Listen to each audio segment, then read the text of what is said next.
જે આંગણામાં 3 દીકરીઓના પગરખા ગૂંજતા હતા ત્યાં આજે સ્મશાન જેવી શાંતિ છે। બાપના ખભા પર આજે માંદગીનો ભાર નથી, પણ પોતાની કાળજાના કટકા સમાન 3 દીકરીઓના નસીબનું એવું ભારણ છે કે જે તેને જીવતે જીવ મરવા મજબૂર કરી રહ્યું છે। શું પિતાનો પ્રેમ દીકરીઓના દુઃખ સામે હારી જશે? એક નાનકડું ગામ હતું, નામ એનું રતનપર। ગામના છેવાડે એક કાચું પાકું નળિયાવાળું મકાન, જેમાં દેવજીભાઈ પોતાની 3 દીકરીઓ રાધા, ગીતા અને નાની લાડકી મુન્ની સાથે રહેતા। પત્નીના અવસાન પછી દેવજીભાઈ માટે આ 3 દીકરીઓ જ તેમનું જગત હતી। દેવજીભાઈ આખો દિવસ મજૂરી કરતા, પરસેવો પાડતા, ફક્ત એટલા માટે કે તેની દીકરીઓને ક્યારેય ભૂખ્યું ન સૂવું પડે। પણ નસીબની રમત તો જુઓ, એક સાંજે દેવજીભાઈ કામ પરથી પાછા આવ્યા ત્યારે મોટી દીકરી રાધાના ખૂણામાં બેસીને રડવાનો અવાજ આવ્યો। બેટા, શું થયું? કેમ રડે છે? દેવજીભાઈએ ધ્રુજતા હાથે પૂછ્યું। રાધાએ માથું ઊંચું કર્યું। તેની આંખો લાલ હતી। તેણે એક ફાટેલી ચિઠ્ઠી પિતાના હાથમાં મૂકી। એ ચિઠ્ઠી એમના સાસરી પક્ષ તરફથી હતી। રાધાના વેવિશાળ થઈ ગયા હતા। ચિઠ્ઠીમાં લખ્યું હતું, તમારા જેવી ગરીબ ઘરની છોકરી અમારે નથી જોઈતી। જો પરણાવી હોય તો 5 તોલા સોનું અને રોકડા રૂપિયા તૈયાર રાખજો, નહીતર સંબંધ પૂરો। દેવજીભાઈના પગ નીચેથી જમીન સરકી ગઈ। જે પિતા પાસે સાંજની રસોઈના માંડ પૈસા હતા, તે 5 તોલા સોનું ક્યાંથી લાવશે? હજી તો આ આઘાત જીરવાય ત્યાં જ બીજી દીકરી ગીતા દોડતી આવી અને બોલી, બાપુ, મુન્નીને બહુ તાવ ચડ્યો છે, એ કંઈ બોલતી નથી। દેવજીભાઈ દોડીને અંદર ગયા। નાની મુન્ની તાવમાં તપી રહી હતી। એના હોઠ સુકાઈ ગયા હતા। એક બાજુ મોટી દીકરીનું તૂટતું ભવિષ્ય અને બીજી બાજુ નાની દીકરીની મરણ તોલ માંદગી। ગરીબ બાપ એકલો અને આફતો 3। મુન્નીનો તાવ ઉતરવાનું નામ નહોતો લેતો અને રાધાની આંખના આંસુ સુકાતા નહોતા। દેવજીભાઈના ઘરમાં આજે ચૂલો સળગ્યો નહોતો। દીકરીઓની ભૂખ કરતા પિતાની ચિંતા મોટી હતી। રાતના અંધારામાં દેવજીભાઈ ગામના શાહુકાર મગન શેઠના ઉંમરે જઈને ઉભા રહ્યા। શાહુકાર આખા ગામમાં એની કઠોરતા માટે જાણીતો હતો, પણ દેવજીભાઈ પાસે બીજો કોઈ રસ્તો નહોતો। શેઠ, મારી નાની મુન્ની મરી જશે, એને દવાખાને લઈ જવી છે, અને રાધાનું વેવિશાળ તૂટી જશે તો હું ક્યાં મોઢું બતાવીશ? મને થોડા ઉછીના પૈસા આપો, હું આખી જિંદગી તમારું વહેતરું કરીશ। દેવજીભાઈ શાહુકારના પગમાં પડી ગયા। શાહુકારના ચહેરા પર એક ક્રૂર સ્મિત આવ્યું। એણે હુક્કાનો દમ ખેંચતા કહ્યું, દેવજી, તારી પાસે ગીરો મૂકવા માટે જમીન નથી કે ઘર નથી, હું તને પૈસા શેના ભરોસે આપું? પણ જો તારે પૈસા જોઈતા હોય તો એક રસ્તો છે। શાહુકારે ધીમા અવાજે કહ્યું, તારી બીજી દીકરી ગીતા ભણવામાં હોશિયાર છે ને? એને કાલથી મારા ખેતરમાં અને ગમાણમાં કાયમી મજૂરી કરવા મોકલી દે। બદલામાં હું તારા દેવા પેટે પૈસા આપીશ, પણ યાદ રાખજે, એ પછી ક્યારેય નિશાળે નહીં જાય। એ મારા ઘરની કાયમી નોકર બનીને રહેશે। દેવજીભાઈના કાનમાં જાણે ગરમ શીશુ રેડાયું હોય એવું લાગ્યું। ગીતાને ભણવાનો બહુ શોખ હતો। એનું સપનું હતું કે એ ભણીને પિતાનું નામ રોશન કરે। શું એક દીકરીના લગ્ન બચાવવા બીજી દીકરીનું ભવિષ્ય અંધકારમાં ધકેલી દેવું? દેવજીભાઈ ખાલી હાથે ઘરે આવ્યા। ઘરમાં લાઈટ નહોતી। એક નાનકડા દીવા સામે ગીતા બેઠી હતી। પિતાને જોતા જ ગીતા બોલી, બાપુ, તમે ચિંતા ન કરો, મેં શાહુકારની વાત સાંભળી લીધી છે। મારી ચિંતા ન કરશો, હું મજૂરીએ જઈશ, બસ તમે રાધાબેનનું ઘર બચાવી લો અને મુન્નીને દવાખાને લઈ જાઓ। પિતા અને પુત્રી એકબીજાને વળગીને ચોધાર આંસુએ રડ્યા। ગરીબી જ્યારે હુમલો કરે ત્યારે સૌથી પહેલો ભોગ સપનાઓનો લેવાય છે। બીજે દિવસે સવારે ગીતાએ પોતાની ચોપડીઓ એક જૂના થેલામાં ભરીને ખૂણામાં મૂકી દીધી. એની આંખોમાં વિદ્યાનું તેજ નહીં પણ બલિદાનની લાચારી હતી. દેવજીભાઈ મુન્નીને તેડીને શહેરના દવાખાના તરફ ચાલવા માંડ્યા. પણ રસ્તામાં જ મુન્નીના શરીરનું તાપમાન ઘટવા લાગ્યું અને એનું શરીર ઠંડુ પડવા લાગ્યું. શહેરનું દવાખાનું 5 ગાંવ દૂર હતું. રસ્તો પથરાળ અને ધૂળિયો હતો. દેવજીભાઈના ખભા પર નાની મુન્નીનું અચેત શરીર હતું. મુન્નીનો શ્વાસ ધીમો પડતો જતો હતો. દેવજીભાઈ રડતા રડતા બોલતા હતા, બેટા આંખ ખોલ, જો આપણે હમણાં સાહેબ પાસે પહોંચી જઈશું. તને ભાવથી પેંડા જેવી ગોળીઓ અપાવીશ, તું જાગ તો ખરી. પણ મુન્નીના દેહમાં કોઈ હલચલ નહોતી. રસ્તામાં એક વડલા નીચે દેવજીભાઈ હાંફતા બેસી ગયા. એમણે મુન્નીના મોઢા પર પાણી છાંટ્યું પણ એની પાપણો હલી નહીં. એક પિતા માટે આનાથી મોટું દુઃખ શું હોય કે એની નજર સામે એનું સંતાન જીવતદાન માટે ઝઝૂમતું હોય અને એની પાસે ભાડાના પણ પૂરા પૈસા ન હોય.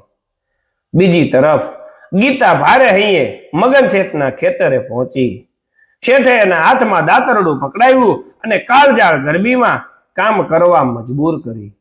ગીતા જે હાથમાં પેન પકડતી હતી એ હાથમાં આજે ફોલ્લા પડી રહ્યા હતા. શેઠની નજર ગીતા પર પથરાયેલી હતી જે જરાય સારી નહોતી. શેઠે બૂમ પાડી, એ છોકરી, જો કામ ચોરી કરી છે તો તારા બાપને 1 રૂપિયો નહીં મળે, સમજાય છે? ગીતા ચૂપચાપ આંસુ સારતી કામ કરતી રહી. એને ખબર હતી કે એના પરસેવાના એક એક ટીપામાં એની મોટી બહેન રાધાનું ઘર વસેલું છે. ઘરે એકલી પડેલી રાધા પોતાની જાતને કોસી રહી હતી. મારા નસીબમાં લખેલા આ સોનાના ટુકડાઓ માટે મારી નાની બહેને પોતાનું ભણતર વેચી દીધું અને બાપુ રસ્તામાં રજળે છે. આવું નસીબને હું શું કામ જન્મી? રાધાએ નક્કી કર્યું કે આ સાસરી પક્ષને ફોન કરીને વિનંતી કરશે. રાધાએ પડોશીના ફોનથી તેના થનારા પતિને ફોન કર્યો, પ્લીઝ મને સ્વીકારી લો. મારો બાપ મરી જશે આટલું સોનું ભેગું કરવામાં. શું પ્રેમ કરતા સોનું વધારે કિંમતી છે? રાધા કરગરતી હતી. સામેથી જવાબ આવ્યો, જો તારા બાપે સોનું ન આપ્યું તો સમજી લેજે કે તારા લગ્ન બીજે ક્યાંક થઈ જશે. અમારે ત્યાં ખાલી હાથે લક્ષ્મી નથી જોઈતી. ફોન કપાઈ ગયો. રાધાના હાથમાંથી ફોન છૂટી ગયો. એના કાનમાં પેલા શબ્દો હથોડાની જેમ વાગતા હતા. સાંજ પડી. દેવજીભાઈ હોસ્પિટલ પહોંચ્યા. ડોક્ટરે મુન્નીને તપાસી અને લાંબો નિશાસો નાખ્યો. દેવજીભાઈ, બહુ મોડું થઈ ગયું. જો આ છોકરીને 2 કલાક વહેલા લાવ્યા હોત તો કદાચ બચી જાત.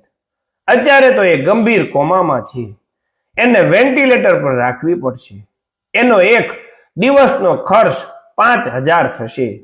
તમારી પાસે વ્યવસ્થા છે? દેવજીભાઈની આંખો સામે અંધારું આવી ગયું. 5000 1 દિવસના? જે માણસે આખી જિંદગીમાં 5000 ભેગા જોયા નહોતા એ ક્યાંથી લાવશે?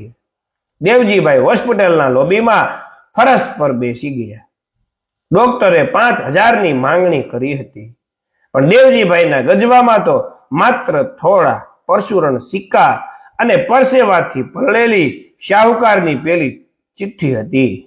સાહેબ, મારી પાસે અત્યારે કંઈ નથી, પણ હું મજૂરી કરીશ, લોહી વેચીશ, મારી દીકરીને બચાવી લો. દેવજીભાઈ હોસ્પિટલના કાચના દરવાજે માથું પચાડતા હતા પણ પથ્થરના દિલના માણસો અને મોંઘી હોસ્પિટલો ક્યાં કોઈની લાચારી સમજે છે. સાંજ ઢળી ગઈ હતી. ખેતરમાં અંધારું થવા આવ્યું. ગીતા થાકીને લોથપોથ થઈ ગઈ હતી. જ્યારે એ ઘરે જવા નીકળી ત્યારે મગન શેઠે એને રસ્તો રોક્યો. ગીતા, તારા બાપે જે પૈસા લીધા છે ને એ તો માત્ર વ્યાજમાં જ પૂરા થઈ જશે. જો તારે તારી બહેન રાધાના લગ્ન માટે સોનું જોઈતું હોય તો તારે કાયમ માટે અહીં રહેવું પડશે. તારા બાપને કહી દેજે કે તું હવે શહેર જતી રહીને ભણવા માટે. મગન શેઠની આંખોમાં પાપ હતું. ગીતા સમજી ગઈ કે શાહુકાર તેને દેવાના બદલામાં ખરીદવા માંગે છે. એના પગ ધ્રુજવા લાગ્યા. એક બાજુ પિતાની આબરૂ અને બહેનનું સુખ હતું, અને બીજી બાજુ એની પોતાની પવિત્રતા. ગીતા ત્યાંથી રડતી રડતી દોડી અને સીધી ઘરે પહોંચી. ઘરે રાધા એકલી હતી. પડોશીઓના ફોન પર આવેલો પેલા છોકરાનો જવાબ એના કાનમાં ગુંજતો હતો. સોનું લાવશો તો જ લગ્ન થશે. રાધાએ ઘરના ખૂણામાં જોયું, ત્યાં માની એક જૂની પેટી પડી હતી. એમાં માની એક સોનાની નાની એવી કાનની કડી હતી, જે દેવજીભાઈએ પત્નીની યાદમાં સાચવી રાખી હતી. રાધાએ એ કડી હાથમાં લીધી અને રડી પડી. બાપુ, આ કડી વેચીને પણ 5 તોલા સોનું નહીં થાય. હું તમારા પર બોજ બની ગઈ છું. જો હું જ નહીં રહું તો તમારે સોનું આપવું નહીં પડે, અને ગીતાએ મજૂરી નહીં કરવી પડે. રાધાએ રસોડામાંથી કેરોસીનનો ડબ્બો ઉઠાવ્યો. એની આંખોમાં શૂન્યાવકાશ હતો. એ જ સમયે હોસ્પિટલમાં મુન્નીના શ્વાસ અચાનક થંભી ગયા. મશીનનો અવાજ પી પી પી કરતો લાંબો થઈ ગયો. ડોક્ટરો દોડ્યા. દેવજીભાઈ બારીમાંથી જોઈ રહ્યા હતા. નર્સે આવીને કહ્યું, દેવજીભાઈ, તાત્કાલિક લોહીની વ્યવસ્થા કરો. મુન્નીનું શરીર સાથ નથી આપી રહ્યું. દેવજીભાઈ પાગલની જેમ હોસ્પિટલની બહાર દોડ્યા. રસ્તામાં જ એમને સામેથી ગીતા આવતી દેખાય, જે શાહુકારના પંજામાંથી ભાગીને આવી હતી. બાપુ, મુન્ની કેવી છે? ગીતાએ રડતા રડતા પૂછ્યું. પણ દેવજીભાઈ કઈ બોલી શકે એ પહેલા જ ગામનો એક માણસ હાંફતો હાંફતો ત્યાં આવ્યો અને બોલ્યો, દેવજી, જલ્દી ઘરે ભાગ. તારી મોટી દીકરી રાધાએ આખા શરીર પર કેરોસીન છાંટી દીધું છે. હોસ્પિટલના ઉંમરે ઉભેલા દેવજીભાઈના કાને જ્યારે પેલા માણસના શબ્દો પડ્યા કે રાધાએ કેરોસીન છાંટ્યું છે, ત્યારે એમને એમ લાગ્યું કે આખું આકાશ એમના માથા પર તૂટી પડ્યું છે. એક બાજુ અંદર રૂમમાં મુન્ની શ્વાસ મશીન પર ટકેલા હતા, જેનો દર મિનિટે હજારોનો ખર્ચ હતો. બીજી બાજુ ગીતા શાહુકારના પંજામાંથી ભાગીને આવી હતી. એના કપડા ફાટેલા હતા અને આંખોમાં પિતાની આબરૂ બચાવવાની તડપ હતી. અને ત્રીજી બાજુ ઘરની મોટી દીકરી રાધા, જે આ બધા દુઃખનું કારણ પોતાને માનીને અગ્નિમાં હોમાવા તૈયાર હતી. ગીતા બેટા, તું અહીં મુન્ની પાસે રહેજે, હું રાધાને રોકવા જાઉં છું. દેવજીભાઈ પાગલની જેમ ગામ ભણી દોડ્યા. એમના પગમાં કાંટા વાગતા હતા, પથ્થરોથી લોહી નીકળતું હતું, પણ એમને માત્ર રાધાનો ચહેરો દેખાતો હતો. રાધા દીકરી, ઊભી રહેજે, તારો બાપ હજી જીવે છે. દેવજીભાઈ રસ્તામાં બૂમો પાડતા હતા. ઘરે રાધાએ હાથમાં દિવાસળી લીધી હતી. આખું ઘર કેરોસીનની ગંધથી ભરાઈ ગયું હતું. રાધા રડતા રડતા બોલતી હતી, હે ભગવાન, મારા ગયા પછી મારા બાપુને આટલું સોનું નહીં આપવું પડે. ગીતાને મજૂરી નહીં કરવી પડે. મારી મુન્નીના ઈલાજ માટે બાપુ મને પરણાવવાના પૈસા વાપરી શકશે. જેવી રાધાએ દિવાસળી સળગાવી, ત્યાં જ દેવજીભાઈએ ધક્કો મારીને દરવાજો તોડ્યો. ના રાધા, ના. દેવજીભાઈએ રાધાના હાથમાંથી દિવાસળી ઝૂંટવી લીધી અને તેને જોરથી વળગી પડ્યા. પિતા અને પુત્રી બંને જમીન પર બેસીને પોક મૂકીને રડવા લાગ્યા. રાધાનો દેહ કેરોસીનથી લથબથ હતો અને પિતાનો દેહ પરસેવા અને લોહીથી. રાધા રડતા રડતા બોલી, બાપુ, મને મરી જવા દો, હું જીવીને શું કરીશ? હું તમારા પર બોજ છું. દેવજીભાઈ બોલ્યા, દીકરી, તું બોજ નથી, તું તો મારો શ્વાસ છે. જો તને કંઈ થઈ ગયું હોય તો હું કોના મોઢા જોઈને જીવત? પણ કુદરતને હજી કંઈક બીજું જ મંજૂર હતું. એ જ સમયે પડોશીના ફોન પર હોસ્પિટલથી ગીતાનો ફોન આવ્યો.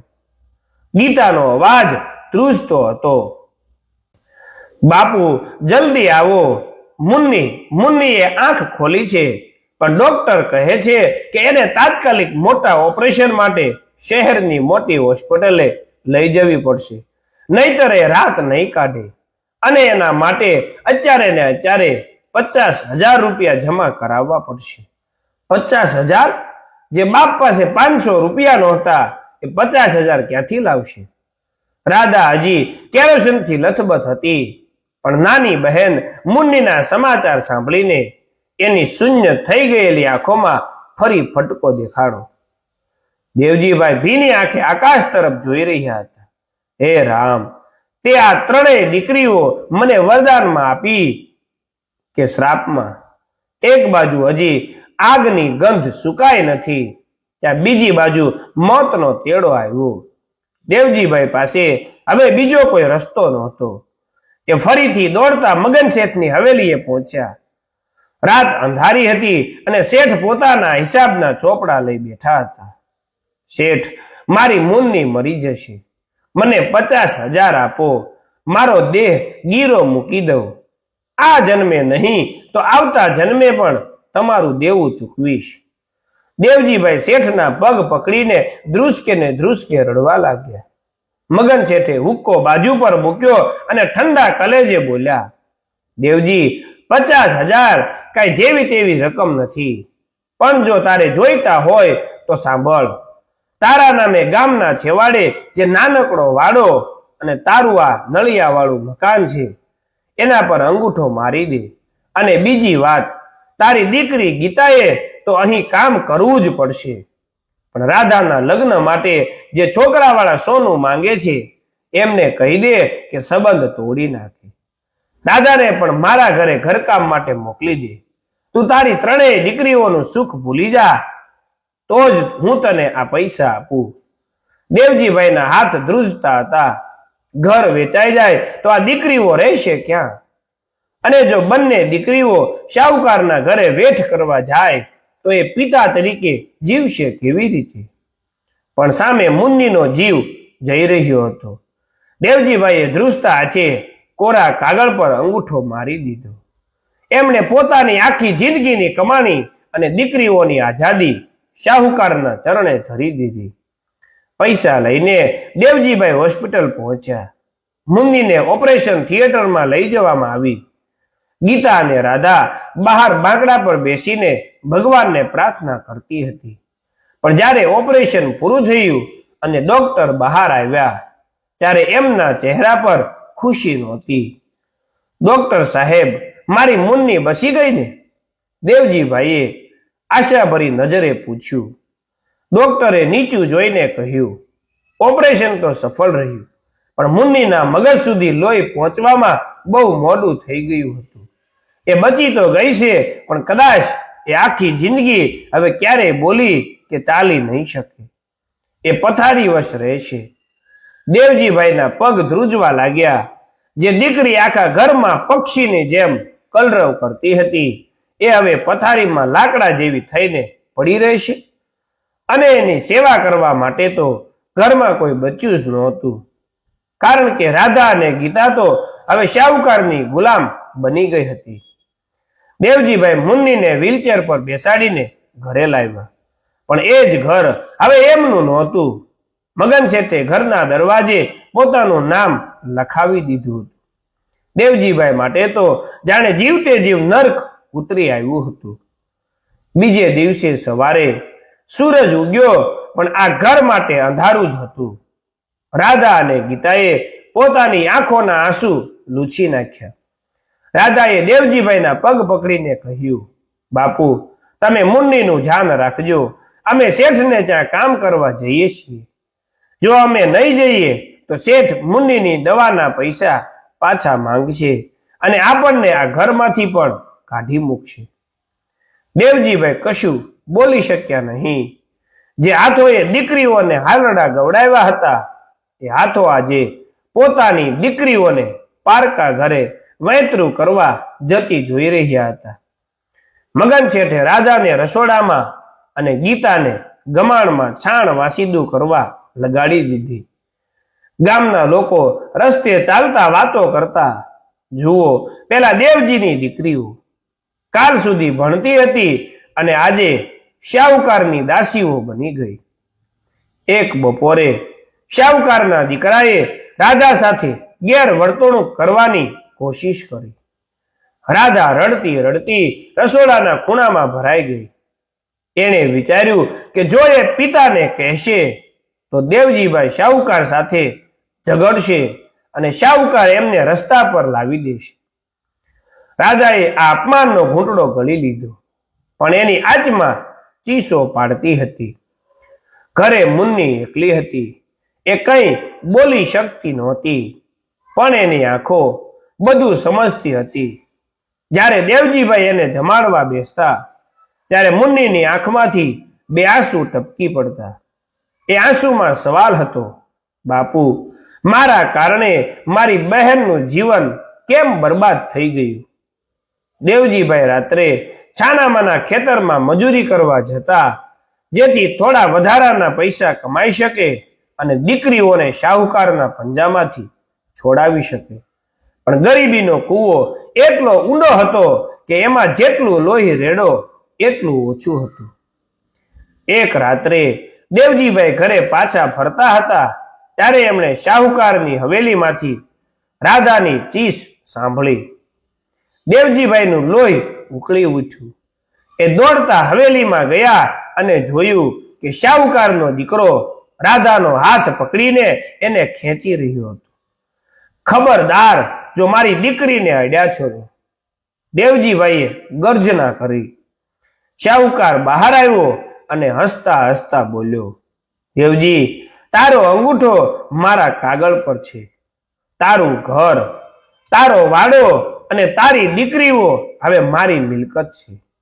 તારી ઓકાત શું છે કે તું મારી સામે અવાજ ઉઠાવે? દેવજીભાઈએ જોયું કે રાધાના કપડાં ફાટેલા હતા અને ગીતા ખૂણામાં ધ્રુજી રહી હતી. એ જ ક્ષણે દેવજીભાઈને સમજાયું કે એમણે દીકરીઓનો જીવ બચાવવા માટે એમની આબરૂનો સોદો કરી નાખ્યો હતો. શાહુકારના દીકરાએ જ્યારે રાધાનો હાથ પકડ્યો ત્યારે દેવજીભાઈની અંદરનો બાપ જાગી ગયો. એમણે શાહુકાર સામે લાલ આંખ કરી, પણ શાહુકારે લુચ્ચાઈથી હસીને પેલો કાગળ હવામાં લહેરાવ્યો. જો દેવજી, આ કાગળ પર તારો અંગૂઠો છે. જો તે એક ડગલું પણ આગળ ભર્યું તો હું હમણાં જ પોલીસને બોલાવીશ કે તે મારી પાસેથી પૈસા પડાવ્યા છે અને હવે ચોરી કરવા આવ્યો છે. તારી ત્રણેય દીકરીઓ રસ્તા પર ભીખ માંગતી થઈ જશે. રાજાએ પિતાનો હાથ પકડી લીધો. એની આંખોમાં અંગારા હતા. બાપુ, હવે બહુ થયું. આ પાપીઓના નરકમાં આપણે હવે નથી રહેવું. તમે મને અને ગીતાને અહીંથી લઈ જાઓ. ભલે આપણે રસ્તા પર રહીએ, ભલે આપણે ભૂખ્યા રહીએ, પણ આ આબરૂ વગરનું જીવતર હવે ખપતું નથી. દેવજીભાઈએ રાધા અને ગીતાનો હાથ પકડ્યો અને શાહુકારના મોઢા પર થૂકીને ત્યાંથી નીકળી ગયા. શાહુકાર પાછળથી બૂમો પાડતો રહ્યો, દેવજી, યાદ રાખજે, કાલે સવારે તારું ઘર ખાલી કરી નાખજે, નહીતર હું જેલ ભેગો કરી દઈશ. દેવજીભાઈ બંને દીકરીઓને લઈને ઘરે આવ્યા. અંદર મુન્ની પથારીમાં સૂતી હતી. એની આંખો છત તરફ તાકી રહી હતી.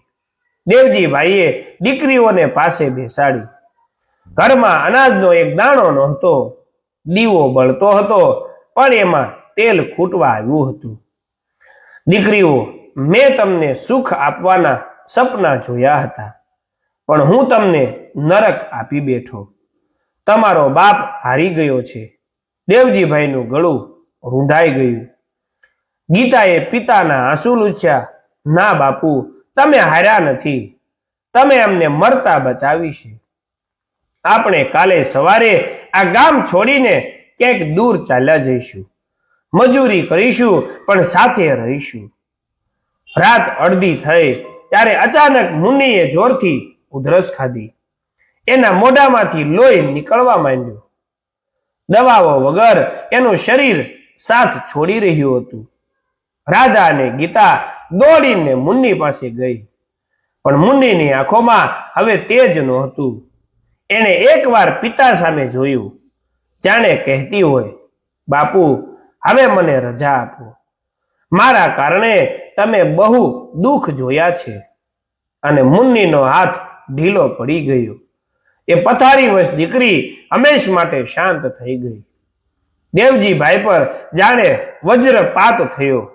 એક દીકરી ગઈ અને બાકીની 2 દીકરીઓ માટે હવે માથે છત પણ નહોતી બચી. રાધા અને ગીતા મુન્નીના દેહને વળગીને કરુણ આક્રંદ કરવા લાગી.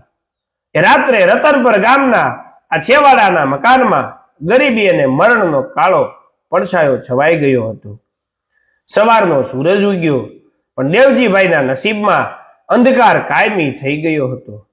મુન્નીનો નિશ્ચેતન દેહ ખાટલામાં પડ્યો હતો. રાધા અને ગીતાની આંખોના આંસુ સુકાઈ ગયા હતા. હવે ત્યાં માત્ર શૂન્યાવકાશ હતો. ત્યાં જ સાહુકાર મગન શેઠ તેના માણસો સાથે ઉંમરે આવીને ઊભો રહ્યો. એલા દેવજી, સવાર પડી ગઈ. કાગળ મુજબ હવે આ ઘર મારું છે, જલ્દી બહાર નીકળ. દેવજીભાઈએ ધ્રુજતા છે મુન્નીના દેહ પર ઓઢાડેલી ચાદર હટાવી. શેઠ, મારી દીકરી કાયમ માટે આ ઘર છોડીને જઈ રહી છે. થોડીક વાર થોભી જાઓ, એને અગ્નિદા દઈ આવું, પછી હું ક્યારેય પાછો નહીં આવું. કઠોર હૃદયનો શાહુકાર પણ એક પળ માટે ધ્રુજી ગયો.